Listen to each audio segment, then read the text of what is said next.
little video, it's part of a series around weight gain and the most important things that participate in weight gain. So obviously, let's get the first two common denominators and factors that are involved in weight gain: diet and exercise. Today is weight gain and diet. Does it really matter what you eat? It does, but not in a sense that you are thinking about. It doesn't matter in terms of caloric intake. Like, you don't have to count calories, really. That's not important.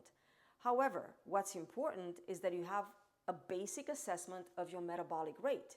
Your basal metabolic rate can be measured very easily with an in-body assessment, which is the electrical impedance that measures your body fat percentage and your skeletal muscle mass, and it gives you a percentage of fat versus muscle. And then it's also measuring your basal burnout rate, your metabolic rate. So it could be somewhere at 1,200 calories or 1,800 calories. That means that if you are resting and you don't exercise that day, that is the amount of calories that you can eat to keep your body going. So if you don't exercise, if you slow metabolic rate, and it says you're at 1,200 calories, that's a very slow metabolic rate. On the other hand, if you have 1,500 to 1,800, that means that, a normal 1,500 calorie diet to 1,800, that's pretty much a lot of things that you're allowed to eat. Obviously, we're not including here alcohol, ice cream, fried foods, tortillas, chips, and pizza, because those are very high caloric content foods. I'm talking about normal food, right? Fresh produce, food that you cook yourself. So one of the things that people don't think about is checking this basal metabolic rate. What is it for you? You want to know that, and you want to know how low you are, because you have a very slow metabolic rate.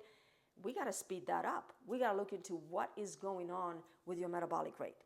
So your diet is important because you need to know how you need to eat.